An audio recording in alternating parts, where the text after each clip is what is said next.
How's it going, everybody? As the Daybreak Show continues on, we're here to talk summer camp and the Shelton Family YMCA. Patrick Costelo is here with me. How you doing? Doing great. Nice to see you here, and it's exciting to talk about Y camps. And I'd gone to Y camps, 5th, 6th grade. We would go to Peter G. in Tumwater, and we'd learn some things, get on the bus, go for adventures.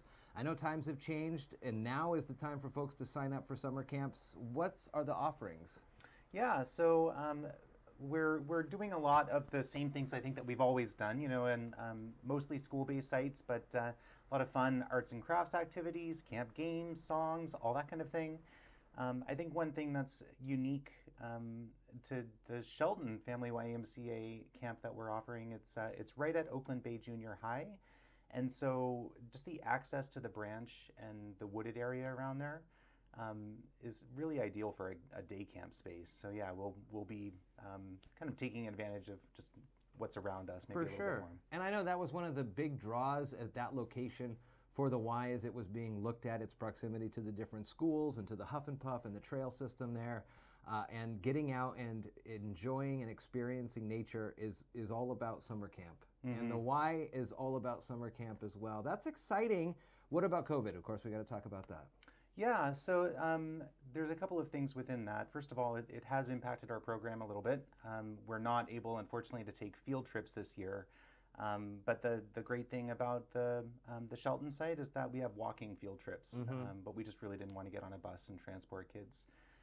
Aside from that, we implement all the same social distancing standards that schools are required to do right now. So all kids are wearing masks. We're doing all the activities in pretty small groups of no more than 15.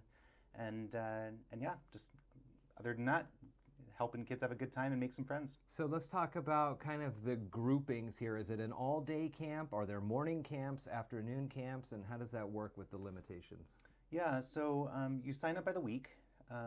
So you can come for as many weeks as you want.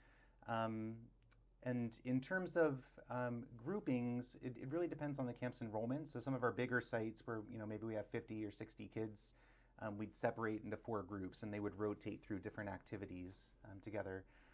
Our Shelton camp being a bit smaller, we might have fewer groups than that, but we generally try to keep people sort of with similar aged kids mm-hmm. as they rotate through activities. What about opportunities for folks who may need financial assistance? I know the Y is big on that, making sure everybody has access to the programs. Yeah, so I'd say that's so close to the YMCA's mission in every regard, with membership, with youth programs especially. And so one of the reasons that we locate at center out of school sites is they're easier to get licensed. And what that allows us to do is, as a licensed facility, not only are we held to sort of the strict safety standards of that, but it also allows kids to come who are eligible for state subsidy.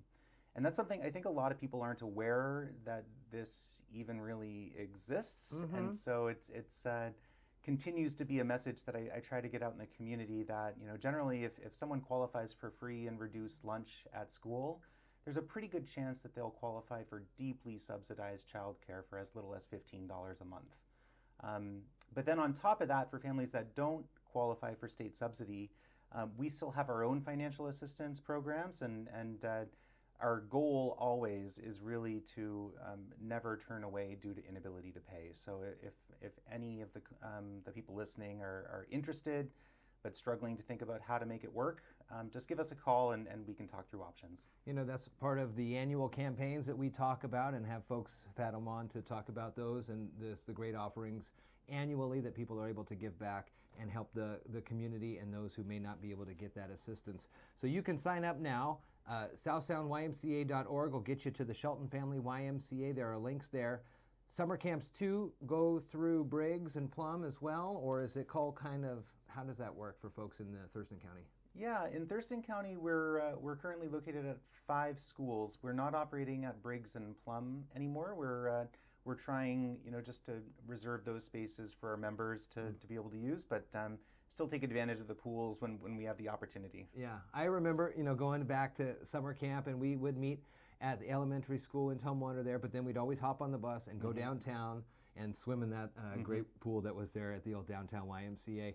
Patrick, it's good to talk with you. I know this is your first time. You did a great job for sure, and we'll get this out for everybody. Make sure you sign up for those summer camps. They are a lot of fun, week by week basis, and there's great opportunities for people out there. Patrick, thanks for coming on. Hey, thanks for having me, Jeff.